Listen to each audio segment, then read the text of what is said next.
साथियों, आप लोगों को बहुत बहुत नमस्कार। मैं अनिल कुमार पांडे प्रयागराज से। आज हम लोग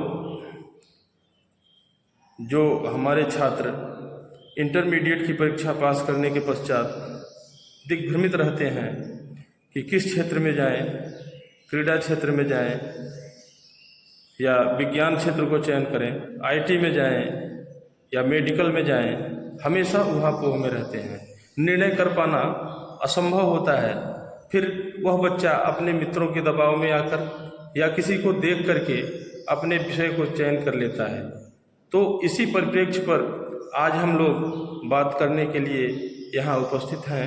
हमारे सामने आज जो है हमारे परम मित्र आदरणीय विजेंद्र मलिक जी, जो कि इंदिरा गांधी इंटर कॉलेज औरैया में अध्यापक हैं। आज आप लोगों के समक्ष सर का जो है निज अनुभव शेयर करेंगे और हमारे बच्चों का मार्गदर्शन करेंगे। तो आइए मिलाते हैं अपने विजन सर जी से। हाँ, तो सर मैं अब आपसे कुछ हमारे छोटे छोटे प्रश्न हैं, तो आपसे प्रश्नों का सिलसिला शुरू करें।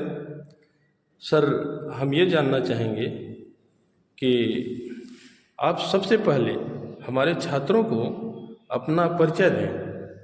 सर, मैं आपको अपना परिचय देना चाहूँगा। मेरा नाम विजेंद्र मलिक है और मैं एक शारीरिक शिक्षक हूँ।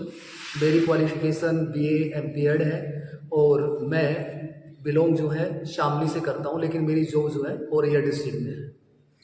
बहुत बढ़िया सर। ये तो यहाँ के छात्रों की जो छात्र छात्राओं की जो है सौभाग्य है कि आप इतनी दूर से आए और हमारे इस जिले के जो है छात्रों को आप प्रशिक्षित कर रहे हैं।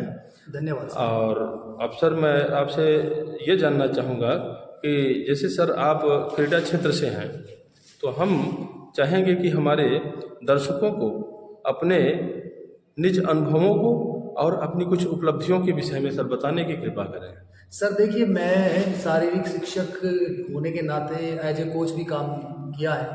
पहले मैं एज ए ट्यूटर काम करता था अपने ही गांव के स्कूल में, तो मैं वहाँ पे एक हॉकी कोच था और उस स्तर पे मैंने बच्चों को हॉकी खिलाई और एक पहचान बनाई वहाँ पे। और उसके साथ साथ में बच्चे जो है नेशनल तक गए हैं, नेशनल भी खेले हैं और बहुत ज़्यादा जो है राज्य स्तर पर भी पार्टिसिपेट किया है। और उनमें से आज जो है अधिकतर बच्चे जो हैं वे जो है कामयाबी छू चुके हैं और वे अधिकतर बच्चे जो है जॉब पे हैं। दूसरा, उसके बाद में मैंने जो है कबड्डी के क्षेत्र में जो है बच्चों को राज्य स्तर तक पहुंचाने के साथ साथ में इंटरनेशनल गोल्ड मेडलिस्ट भी मेरे शिष्य बने हैं। तो मेरी ये उपलब्धि है।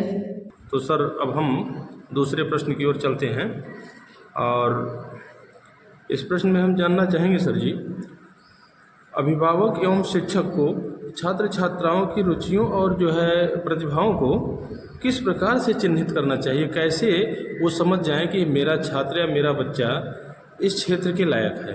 तो इसके बारे में आप क्या बताएंगे सर? जी सर, सबसे बड़ी बात तो ये है कि हमारे देश का सबसे बड़ा दुर्भाग्य ये है कि हम अध्यापक हो चाहे गार्जियंस हो, अपने बच्चे की प्रतिभा पहचानने में बहुत कमी करते हैं। वो पहचानते नहीं, उसको एक जैसे रूढ़िवादिता है उसी तरह से कि ये कक्षा 2 से 3, 3 से 4 उसी तरह से पढ़ता रहता है, लेकिन उसके बारे में ये जानकारी नहीं जुटाते कि वह हमारा बच्चा किस क्षेत्र में रुचि ले रहा है।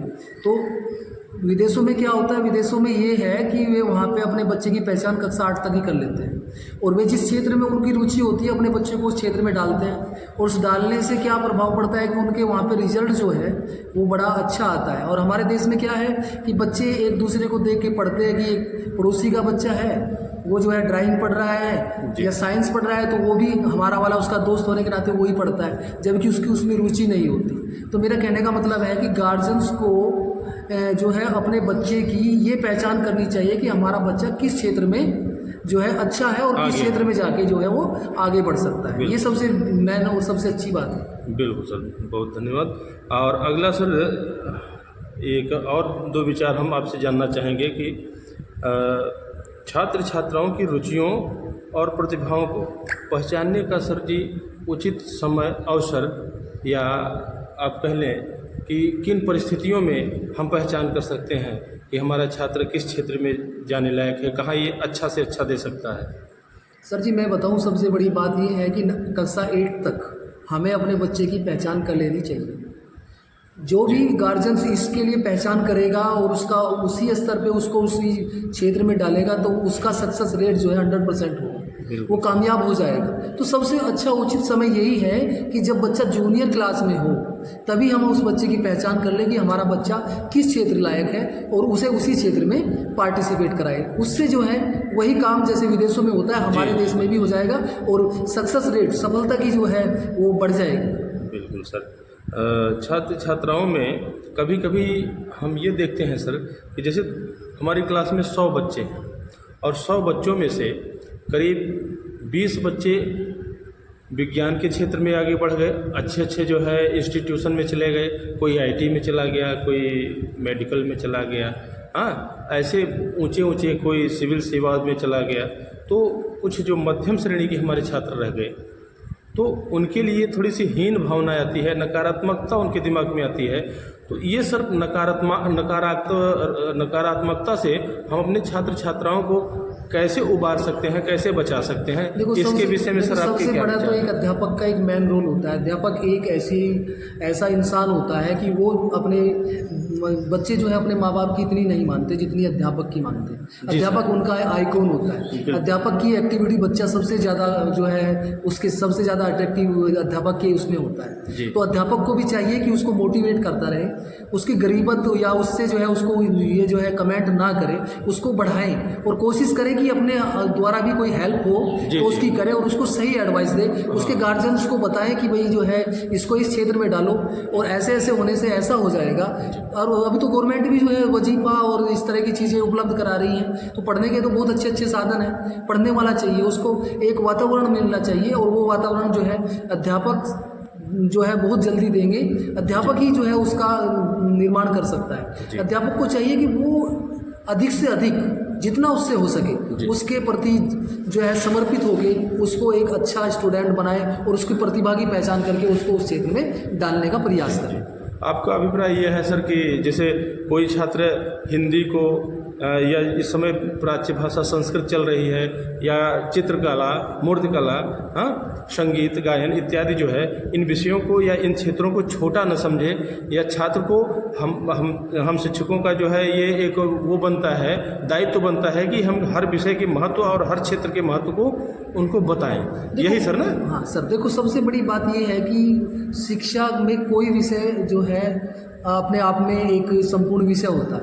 आप विज्ञान को ही क्यों विषय समझते हो, मैथ को ही क्यों विषय समझते हो? बिल्कुल। आपने देखा होगा कि हमारे यहाँ पे जितने कला वर्ग के स्टूडेंट होते हैं वे ज़्यादातर IAS IPS बनते हैं। बिल्कुल। तो इसको आपको ऐसे कैसे कह सकते हैं कि भाई जो है विज्ञान से ही सब कुछ भला होता है? कला से भी हो सकता है, ड्राइंग भी एक अच्छा सब्जेक्ट है। आजकल अलग अलग क्षेत्र में जो है हम पढ़ने के बड़े ऑप्शन गवर्नमेंट प्रदान कर रही है।